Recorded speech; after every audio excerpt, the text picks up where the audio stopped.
Do you love to play golf? Do you wish you could be a more consistent and confident player? Well, you're in the right place. This is the Golf Strategy School podcast, where we discuss specific practice strategies used by some of the best golf instructors from around the world. Here's your host, Marty Griffin.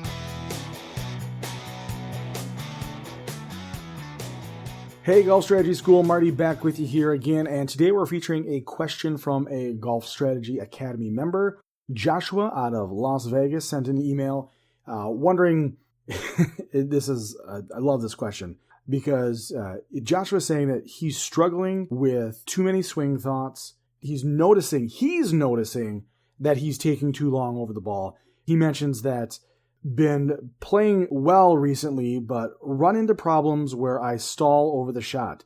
It's gotten to the point where my league members actually give me crap about how long I take over the ball. Any thoughts on how I can help move beyond this mental block? So the reason I chuckle is because I've been there, and I've been there with many other students, and the solution is actually rather easy. So like you said, you just get caught up. You get, for whatever reason, just hung up over a shot.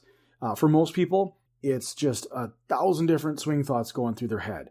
You know, you've got to keep my right arm tucked in and my left arm straight, and I got to go to 9 o'clock and my hips got to turn. And you have all these different things going on in your head. And because you've got 1,000 different swing thoughts happening, you don't efficiently execute any of them. There's some really cool brain science that's been going on. One of our past guests, he actually he uses a software called Wujitech, where it actually measures brain activity, a lot like some of the other softwares that are out there during your golf swing. And what we've actually learned from this, and his name is Jeff Gregg. What we've learned from this is that in those moments where you have a bunch of different thoughts going on, your brain can't focus on any one of them. And so, like I said, you end up doing nothing correct. The cool thing that's been kind of discovered is that this crux of the problem is actually providing you your own solution. So you're trying to do all these different swing thoughts, trying to make that perfect swing. Well, when in reality, you need to get out of your own way. And so it's kind of odd, but what we're going to do here is we're going to fight fire with fire. So if you got all these thoughts going through your head and you can't make a good swing, well, what we need to do is we need to occupy your brain. Jeff Gregg, like I said, he's done a lot of research using Wujitech to find different solutions to this. And one of my personal favorites is his solution, and it is to hum while you swing. So just make a humming noise, just and from there, what your brain has to do is it has to focus on making that noise, and so it gets all those swing thoughts out of your head. Now, the reason why I like this humming method so much is because it also gives you a really good sense of what type of rhythm you have for that individual swing. So if you're doing a nice even-toned hum throughout the swing, you know what? That means you've got a really smooth pace. That means that you are right on top of where you need to be. You're not overexerting yourself. If you notice that there's a sharp pitch change in your hum, maybe you go from to a that tells me, and it should indicate to you, that maybe you're trying to put a little too much behind this, trying to hit the ball a little too hard. So it's an awesome drill that you can take directly onto the course when you play. Maybe you don't want to hum that loud. If your buddies are giving you grief about taking too long with the ball, maybe you want to keep your humming down a bit, or maybe you get your shot in first before everybody catches up with you. So that's one of the things that is, I hesitate to say revolutionary, but it's a big eye-opener for a lot of people. The other thing that we tend to see a lot of times is for people who struggle with all those different swing thoughts. Maybe it's not swing thoughts, maybe it's just over-analysis. You get into deciding 6-iron, maybe 7-iron, is the wind too much in my face? Is it a club worth of elevation?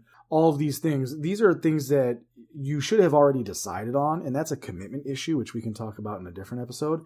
But when we get into these situations where our brain's kind of overactive, again, finding another way to occupy it is crucial. So one of the things I've seen a lot of people do, and this is something that Dave Heinen mentioned in past episodes, is to actually give yourself a countdown. So if you know exactly what your pre-shot routine is, like for myself, I take a practice swing, then I stand behind the ball, I pick out my target, I then address the ball, put the club face to that target just directly in front of the ball, one more last look down the target line, and away we go. So I have about 5 steps in my pre-shot routine from making that decision in terms of what club I'm going to hit to actually executing the swing. So if that were something I were struggling with, I would verbally count it down. 5, 4, 3, 2, 1. Each time I'm completing a stage of that initial process. That way my brain doesn't have time to leak in all these different directions. I've got to stick to my routine and I got to say it out loud. So it really removes any of that extraneous thought. For me, 5 is the practice swing, 4 stand behind the ball to get the target, 3 addressing the ball, 2 last look down the fairway, 1 is that breath out, and then I swing. So that's another way, depending on what your pre-shot routine is, it can be more, it can be less. Really kind of want to keep it the shorter the better. That way you don't have any of that time to actually drift off into different thought patterns.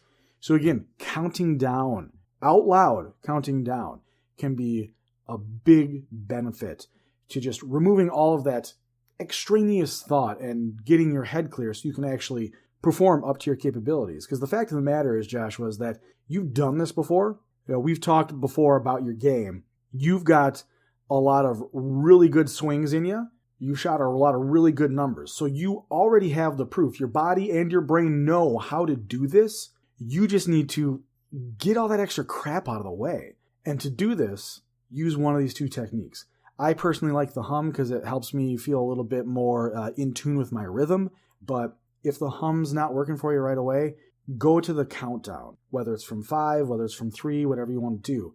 Go to your countdown with your pre-shot routine, say it out loud, and that's going to be something that can really, really elevate your in-the-moment execution. That's what we have for you today, Golf Strategy School. Thank you so much for listening. Again, we're moving more towards these individual, I guess it's not Q&A necessarily, but these user-submitted questions from the Golf Strategy Academy.